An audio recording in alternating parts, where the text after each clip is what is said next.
Fatigue, muscle pain, tooth loss, broken bones. These symptoms may all seem disconnected, but one rare disease may be behind them all. As a multisystemic disease that can affect many areas of the body, it can often be overlooked or not correctly diagnosed until later in life. Today, understanding the patient experience, what is being done to support the affected community, and how a simple blood test can provide answers. Let's go behind the mystery of hypophosphatasia, or HPP.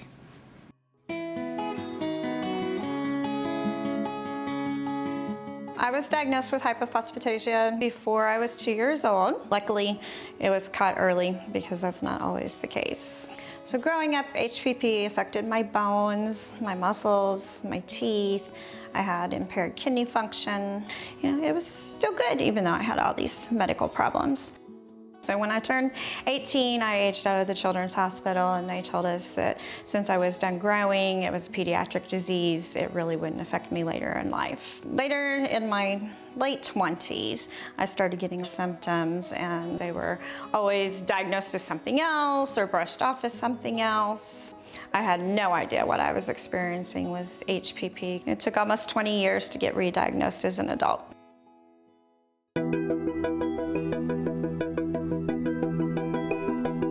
Hypophosphatasia, or HPP, is an inherited multisystemic rare metabolic disorder that may progress over time. It is caused by a change in the ALPL gene, leading to persistently low levels of an important enzyme known as alkaline phosphatase, or ALP. Alkaline phosphatase is needed to maintain adequate bone and teeth mineralization, as well as maintain the neurological system and the renal system. If the alkaline phosphatase enzyme is persistently low, this can lead to the development of weak or brittle bones, which in turn can lead to many of the manifestations of patients with HPP, and this includes frequent bone injuries, premature tooth loss, mobility issues, headaches, fatigue, and respiratory issues in infants and children.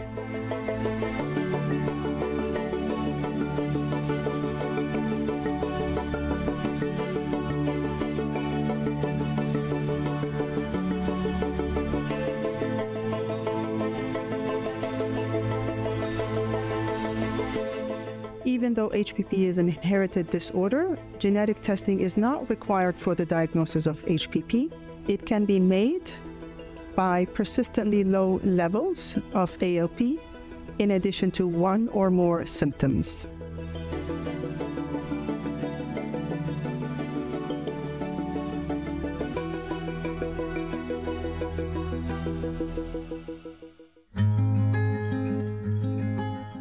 So they didn't know that HPP ran in our family until I came along. My mom was actually the one that passed it on to me. And looking back, there were a lot of subtle symptoms, like she had headaches and she had foot pain. And then later in life, she started breaking ankles and feet, but she was never diagnosed. So we were told that I would not pass the disease down to my children any more severe than I had it. My childhood wasn't really bad, even though I had surgeries. It was still a good childhood. So we didn't think too much about if we passed it on, because it wasn't going to be any worse than what I had. And it really didn't dawn on me until later on life. Well, I was more affected by HPP as an adult than my mother was. So we know that there's at least 4 generations in my family with HPP. There was my mom, she was the one that passed it on to me. Myself, I have 2 daughters with HPP and at least 2 granddaughters with HPP as well. More behind the mystery when we come back.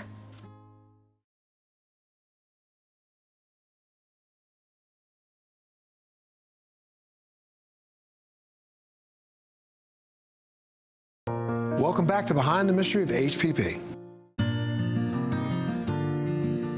As an adult, the first things I started noticing was the unusual fatigue and the headaches that put me in bed. The fatigue was awful. I could barely get through a work day. I had drove myself to a doctor's appointment one day, and I parked, And I couldn't even get inside without having to sit down on the curb and rest and catch my breath.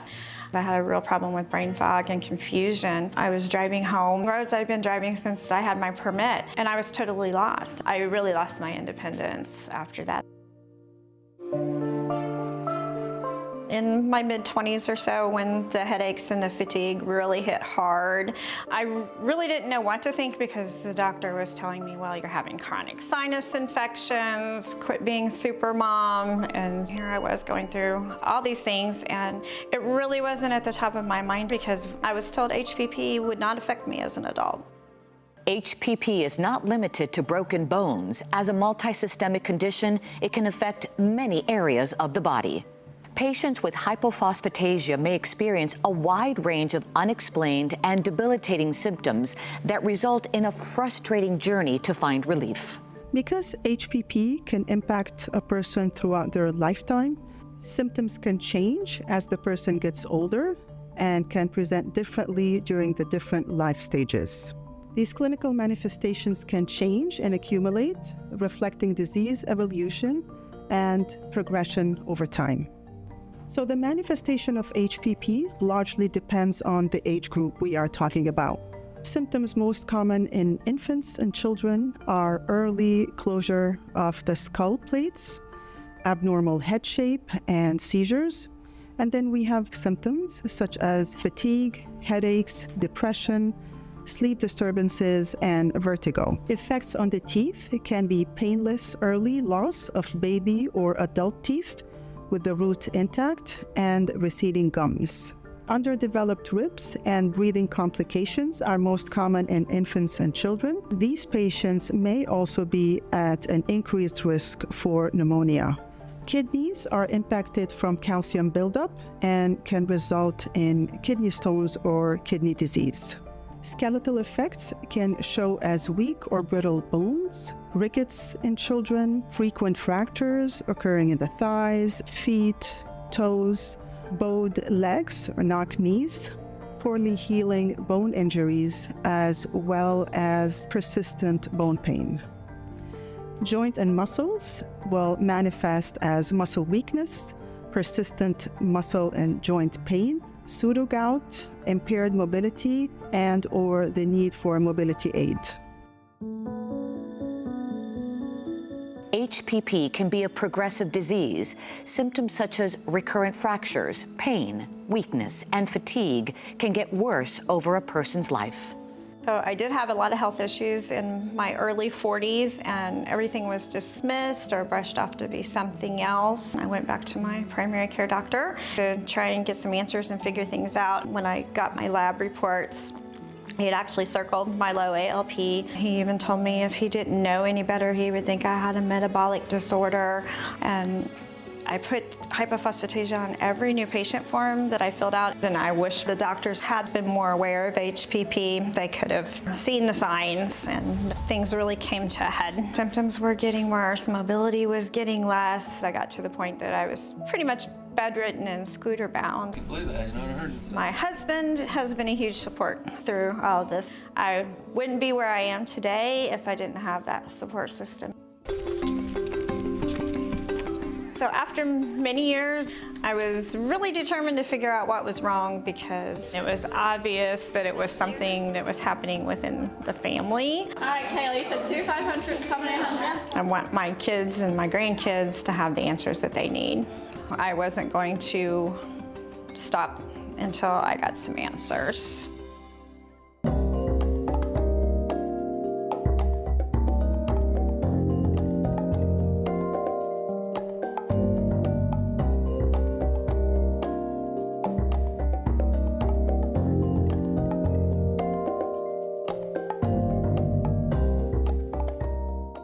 Diagnosis may be delayed until adulthood, and this is due to the multisystemic nature of HPP.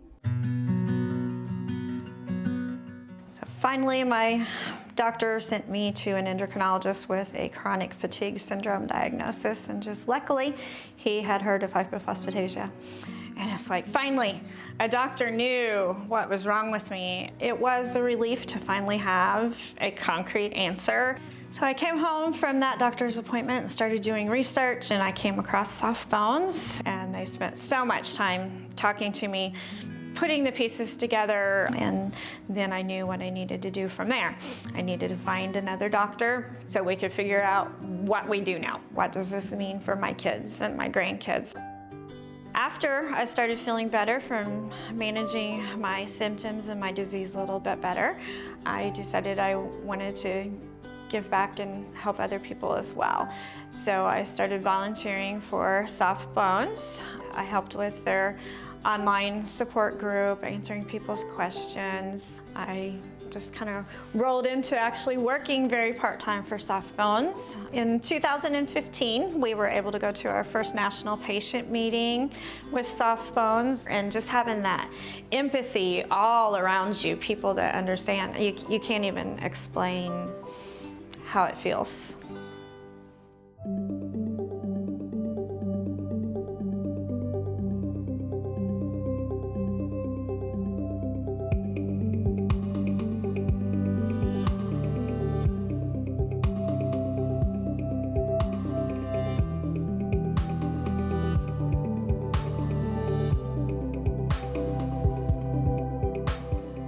If you feel something is wrong, if you believe there is more going on, speak to your doctor, get your ALP levels checked, and be aware if you have persistently low ALP levels.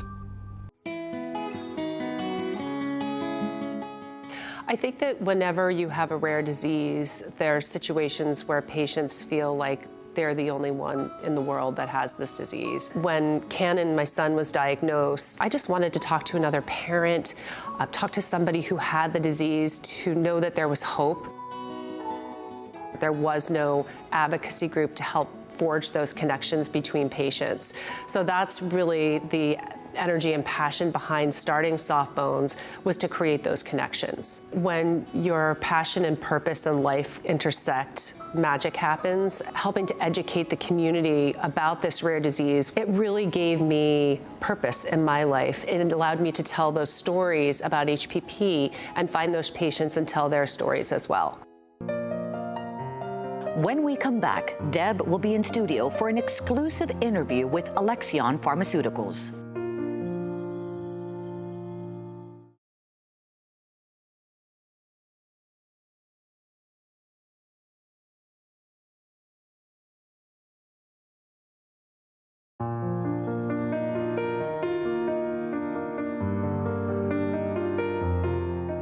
Well, welcome back to The Balancing Act Presents Behind the Mystery of HPP. We're joined by Deb Fowler, president and founder of Soft Bones, and Wendy Erler, vice president of patient experience and advocacy at Alexion, AstraZeneca Rare Disease. Welcome. Thank you so much for being here, ladies. Well, thanks for having us. Sure. Wendy, I want to start with you. You know, before the break, we saw how Deb started Soft Bones, and congratulations to you and what you're doing. Now I just want to know what Alexion is doing to show support with this group and advocacy as well, because they need it. Thank you so much for asking. And partnering with Soft Bones is really integral to everything we do. We work with Soft Bones to understand what are those unmet needs of HPP patients and their families, their caregivers, their parents, their siblings. Everybody comes to the table in this condition to really support and work with each other. But it's with Soft Bones that we really understand where the needs are. That's why you're kind of looking for connections, right?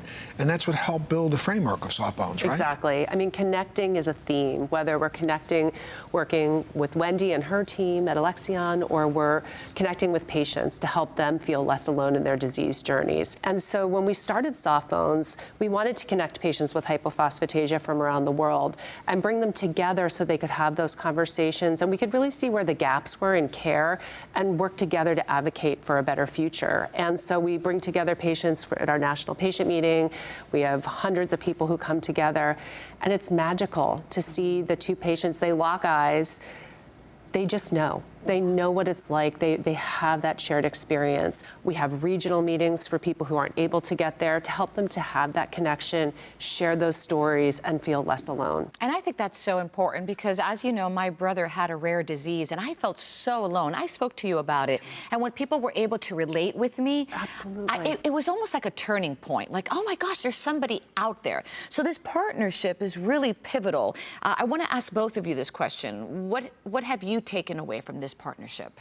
Really the importance of community and being able to come together sort of all as one team. But it's the advocacy group that really lends the insights and brings these stories to life so that we're turning those insights into data and to be able to drive change. So important. Deb? Knowledge is power, and I think that creating materials and having a roadmap to follow, to be able to optimize the best care, have better conversations with doctors, have access to those resources, to really live your best life. That's what this is about. It's about changing lives and helping people to optimize their outcomes. You've accomplished so much to date, so where do you go from here?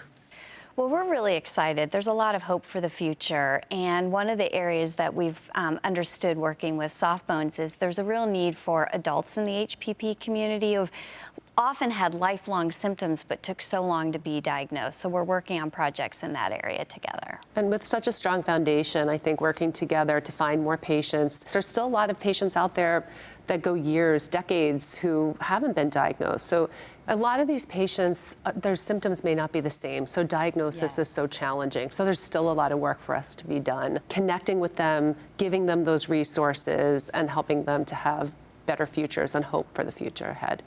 Well, thank you both so much for sharing and being here today, and thank you for what you're doing. Thank you for having us. Dynamic duo here. Absolutely. Determined, passionate, I love it. Thank you so much for what you're doing. Let's meet Brian, who shares his experience with HPP. Take a look at this. As an adult, my HPP symptoms have gotten worse. As a restaurant manager, on your feet 10 to 12 hours a day sometimes longer. There'd be several nights where I was scheduled to be the head chef that night. Trying to cook when you only have one arm, because the other one is in a cast, makes things very difficult. Several bones have been somewhat broken or partially broken. I knew this was taking a big toll on my body. Eventually, I had to quit the restaurant business. As my disease was progressing, I decided I needed to focus more on my own health. I started seeing my endocrinologist on a regular basis, so he could check up, make sure I didn't have any other new pains or new broken bones. Having the right doctor can make a big difference. He listens to me and is transparent. My family is definitely my greatest support system. I know that anything I need, I can rely on any one of them at the drop of a dime. HPP patients need to make sure their lines of communication are open with their family and friends so that if you do need to slow down or there's an activity you don't want to do because you're afraid you're going to get hurt, you need to be able to tell them that.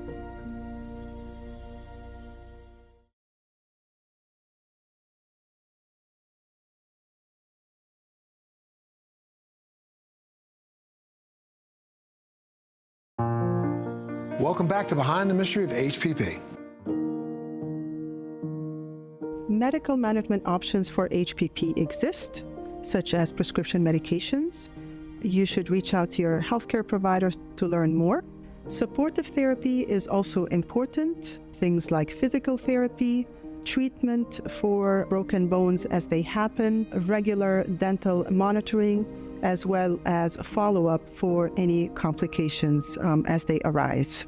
My advice for patients is, first of all, be your own advocate. Find resources, find support. There are a lot of communities, online support groups such as Softbones, and a lot of those communities can put you in touch with the right people and find a care team that is able to provide a multidisciplinary approach for the multiple systems that can be affected in HPP.